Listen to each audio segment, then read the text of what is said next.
మీనాపై చింతామణి చేసిన కుట్ర తిప్పికొట్టిన మీనా. రోహిణి నిజ స్వరూపాన్ని సాక్ష్యాలతో బయటపెట్టిన బాలు.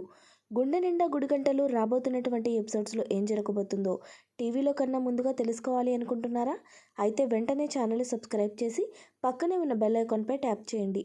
అప్పుడే మేము పెట్టే ప్రతి వీడియో కూడా నోటిఫికేషన్ రూపంలో మీ వరకు వస్తుంది. ఫ్రెండ్స్, మీరిచ్చే చిన్న లైక్, మీరు చేసే షేర్, మీ సబ్స్క్రిప్షన్ మాకు ఎంతో సపోర్ట్ని ఇస్తుందండి. Please like, share and subscribe. మీనాకి సడన్గా 10 లక్షల రూపాయల ఆర్డర్ రావడం, అందులోనూ 10 లక్షలకు ₹1,00,000 వాళ్ళు అడ్వాన్స్గా ఇవ్వడంతో మీనా ఒక పక్క అనుమానంగా ఉంటుంది, కానీ సంతోషపడుతుంది. అయితే బాలుకు మాత్రం ఖచ్చితంగా దీని వెనకాల ఏదో ఉంది అనిపిస్తుంది. మీనాని డిసప్పాయింట్ చేయడం ఇష్టం లేక చాలా సంతోషపడతాడు. మీనా, బాలు ఇద్దరు కూడా ఆ ఆర్డర్కి ఎలాగైనా సరే డబ్బు ఏర్పాటు చేయాలి అని తెలిసిన వాళ్ళ దగ్గర ప్రయత్నిస్తూ ఉంటారు. ఎక్కువ టైం లేదు, డబ్బులు అందుబాటులో లేవు, ఇప్పుడు ఏం చేయాలి, ఎలా అని చెప్పి ఆలోచిస్తూ వాళ్లకు తెలిసిన వాళ్ళ దగ్గర అడుగుతూ ఉండగా ఇంతలో బాలుకి ఒక విషయం తెలుస్తుంది. మీనాకి ఆర్డర్ వచ్చిన వ్యక్తి ఎవరైతే ఉన్నారో అతను సరైన వ్యక్తి కాదని, చింతామణి మనిషి అని తెలుస్తుంది. వెంటనే బాలు మీనాకి ఈ విషయం చెప్తాడు. ఇక మీనాకి కూడా ఆలోచిస్తే అనుమానం కలుగుతుంది. అవునండి, నేను అక్కడ చింతామణి కార్ని కూడా చూశాను, కానీ ఆ సమయంలో నేను అంతగా పట్టించుకోలేదు. అంటే దీని వెనకాల ఉన్నది ఆ చింతామణి. ఇప్పుడు ఏం చేయాలనుకుంటుంది? మనకి ఇంత ఆర్డర్ ఇచ్చి నా చేత కాంట్రాక్ట్లో సైన్ చేయించుకొని ₹1,00,000 అడ్వాన్స్ ఇవ్వడం ఏంటి అని నాకు కూడా అనుమానం వచ్చింది. కానీ ఇది చేస్తే నా జీవితం మారిపోతుంది అని చెప్పి నేను అంతగా ఆలోచించలేదండి. నేను చాలా పెద్ద తప్పు చేశానా? నాకెందుకో భయంగా ఉందండి అని చెప్పి మీనా అయితే చాలా కంగారు పడుతుంది. బాలు మాత్రం నువ్వేం కంగారు పడద్దు, మన వెనకాల ఆ భగవంతుడే ఉన్నాడు, ఆయన అన్నీ చూసుకుంటాడు. ధైర్యంగా నువ్వు ముందడుగు వేసి నీకిచ్చిన పనిని నిజాయితీగా పూర్తి చెయ్యి. నిజాయితీ ఉన్న చోటే ఏ అబద్ధాలు, ఏ మోసాలు కూడా చెల్లుబాటు కావు అని చెప్పి బాలు మీనాకి ధైర్యాన్ని ఇస్తాడు. ఇక బాలు ఏదో ఒక విధంగా డబ్బు ఏర్పాటు చేసి మీనాకి డెకరేషన్లో సహాయం చేయడానికి మనుషుల్ని ఏర్పాటు చేసి ఈ పనంతా కూడా పూర్తయ్యే విధంగా చేస్తాడు. అదే టైంలో చింతామణి ఏదో ఒక విధంగా మీనాని ఇబ్బంది పెట్టాలని, అప్పులు పాలు చేయాలని ఏదైతే స్కెచ్ వేస్తుందో దానికి తగ్గట్టు తన ప్రయత్నాలు తను చేస్తూ ఉంటుంది. మీనాకి కాంట్రాక్టర్ నుంచి ₹1,00,000 అందుతాయి.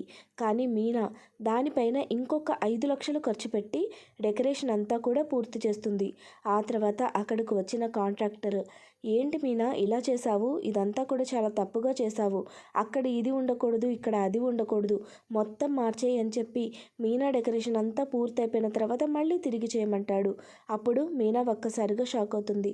చూడండి, నేను ఇప్పటికే దీని మీద 5 లక్షల పెట్టుబడి పెట్టాను, ఇప్పుడు మీరు అంతా మార్చమంటే నేను ఏం చేయాలి, ఎక్కడి నుంచి తిరిగి తీసుకురావాలి ఆ డబ్బులన్నీ?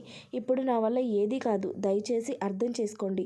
ఈ డెకరేషన్ ప్రతిదీ కూడా మీరు నచ్చింది అని సెలెక్ట్ చేసిందే కదా, మీరు చెప్పిన విధంగానే మీకు చెప్పే చేశాను కదా, ఇప్పుడు మాట మారుస్తున్నారేంటి అని చెప్పి మీనా అడగడంతో ఆ కాంట్రాక్టర్ ఎవరైతే ఉన్నారో అతను, నువ్వు మా అగ్రిమెంట్ మీద సైన్ చేసేటప్పుడు ఏమీ చూసుకోలేదా? మాకు నచ్చపోతే డెకరేషన్ తిరిగి చేయాలని అందులో రాసింది కదా, ఇప్పుడు ఇలా మాట్లాడుతున్నావేంటి అని చెప్పి అతను అంటాడు. అప్పుడు మీనా ఒక్కసారిగా షాక్ అవుతుంది. వెంటనే బాలు అక్కడికి వచ్చి, మీరు ఏం మాట్లాడుతున్నారు, ఏ కాంట్రాక్ట్ గురించి మాట్లాడుతున్నారు, దాన్ని ఒకసారి మా ముందుకు తీసుకురండి అని చెప్పి అంటాడు. అప్పుడే ఆ ఈవెంట్ మేనేజర్ కాంట్రాక్ట్ని బాలుకి కూడా చూపిస్తాడు. అదంతా చూసిన బాలు, ఏంటి ఈ కాంట్రాక్ట్ చూపించి మమ్మల్ని బెదిరించాలనుకుంటున్నారా? మీరేం చేసుకుంటారో చేసుకోండి, మీకు ₹1 ఇచ్చేది లేదు, ఈ డెకరేషన్ మార్చేది లేదు అని చెప్పి బాలు తెగేసి చెప్తాడు. అప్పుడే ఆ ఈవెంట్ మేనేజర్, ఏం మాట్లాడుతున్నారు మీరు, ఏంటి రౌడీయిజం చేయడానికి వచ్చారా? నేను అన్నీ కూడా ఫస్టే వివరంగా చెప్పి కాంట్రాక్ట్ మీద సైన్ చేయించుకొని మీకు అడ్వాన్స్ ₹1,00,000 ఇచ్చాను. ఇప్పుడు అంతా అయిపోయాక మీరు మీకు నచ్చినట్టు చేసేసి డబ్బులు ఇవ్వను, డెకరేషన్ మార్చను అంటే ఎలా కుదురుతుంది? నేను కోర్టుకు వెళ్తాను, పోలీస్ కంప్లైంట్ చేస్తాను, మిమ్మల్ని ఏం చేస్తానో చూడండి అని ఈవెంట్ మేనేజర్ బెదిరిస్తాడు. ఇంతలో అక్కడికి పోలీసులు వస్తారు. పోలీసులు రావడం చూసి ఈవెంట్ మేనేజర్ కొంచెం కంగారు పడతాడు. అప్పుడే బాలు, చూడండి సార్, మీకు చెప్పాను కదా దొంగ కాంట్రాక్టర్ అని, వీడేవాడు. మా దగ్గర 10 లక్షల రూపాయలకి కాంట్రాక్ట్ ఇచ్చి ₹1,00,000 అడ్వాన్స్ ఇచ్చి మా చేత 5 లక్షలు ఖర్చు పెట్టించి ఇప్పుడు ఇదంతా చేస్తున్నాడు. తిరిగి మా దగ్గరే డబ్బులు వసూలు చేయాలని చూస్తున్నాడు. ఈ డెకరేషన్లో ఎక్కడ ఏ లోపం ఉంది, ఎవరికి నచ్చకుండా ఈ డెకరేషన్ చేశాము అనేది మాకు తెలియాలి. అప్పుడే మేము దీని నుంచి ఈ కేసుని రిటర్న్ చేసుకుంటాము. అప్పటి వరకు ఇతను ఏ ఈవెంట్ చేయడానికి లేదు, పోలీస్ స్టేషన్లో ఉండాల్సిందే అని బాలు చెప్తాడు. బాలుకి తెలిసిన కానిస్టేబుల్ అవ్వడంతో బాలు మాటలు విని, ఖచ్చితంగా బాలు, మీకు న్యాయం చేసిన దాకా నేను వదిలిపెట్టను. ఈ వ్యక్తి ఇంత మోసం చేస్తాడా? అసలు నీ వెనకాల ఎవరున్నారా? ఎవరు నీతో ఇదంతా చేయించారు? పద పోలీస్ స్టేషన్కి, నీ సంగతి తేలుస్తాను అని చెప్పి పోలీసులు అంటారు. పోలీసులు అలా బెదిరించడంతో ఆ ఈవెంట్ మేనేజర్ కంగారు పడి, ఇదంతా కూడా నేను కావాలని చేయలేదు, ఆ చింతామణి గారే నా చేత ఇదంతా చేయించారు, నన్ను బెదిరించి ఇదంతా చేయించారు, మీనాతో సంతకం చేయించుకున్నారు, దయచేసి నన్ను క్షమించండి, నేను ఇంకెప్పుడు ఇలాంటి తప్పు చేయను, వీళ్ళకి ఇవ్వాల్సిన మిగిలిన 9 లక్షలు కూడా ఇచ్చేస్తాను అని చెప్పి ఈవెంట్ మేనేజర్ అనడంతో పోలీసులు సరే అని చెప్పి అక్కడితో బాలు మీనాలకి రావాల్సిన మిగిలిన 9 లక్షల డబ్బులు ఇప్పించి అక్కడి నుంచి వెళ్ళిపోతారు. ఇక ఆ ఈవెంట్ మేనేజర్ కూడా అక్కడి నుంచి వెళ్ళిపోతాడు. బాలు మీనా ఇద్దరు కూడా ఆ డెకరేషన్ అంతా పూర్తి చేసి చక్కగా అందరి ప్రశంసలు పొందుతారు. ఇంత చక్కగా డెకరేషన్ చేసింది ఎవరు అని ప్రతి ఒక్కరూ కూడా మీనాని ప్రశంసిస్తారు. చింతామణి తన పథకం అంతా కూడా ఫ్లాప్ అయినందుకు చాలా రగిలిపోతూ ఉంటుంది. అప్పుడే బాలు చింతామణి వెనక నుంచి వచ్చి, ఏంటి నిన్ను సైలెంట్గా వదిలేస్తాననుకున్నావా? పోలీసులకు అప్పచెప్తే అది ఒక్కసారితో పోతుంది, అలా కాదు, నువ్వు మీనా ఎదుగుదల చూసి కుళ్ళుకోవాలి, తను అంచెలంచెలుగా ఎదుగుతుంటే నువ్వు కుళ్ళి ఏడవాలి, అందుకే నిన్ను పోలీసులకు పట్టించకుండా వదిలేశాను అని చెప్పి అంటాడు. అప్పుడే మీనా అక్కడికి వచ్చి చింతామణి చంప పగలగొడుతుంది. ఒక ఆడదాని వెయ్యుండి ఎన్ని విధాలా నన్ను నాశనం చేయాలని చూస్తున్నావు? నీకు అసలు సిగ్గుందా? నీ పనేదో నువ్వు చూసుకోక మధ్యలో నా దానిలో ఎందుకు వేలు పెడుతున్నావు? ఎవరి టాలెంట్ వాళ్ళది, ఎవరి తెలివితేటలు వాళ్ళవి. నాకు ఉన్న తెలివితేటలు బట్టి నేను డెకరేషన్స్ చేస్తున్నాను, అందరి ప్రశంసలు పొందుతున్నాను, నువ్వు కూడా అలానే చెయ్యి, ఎవరు కాదన్నారు?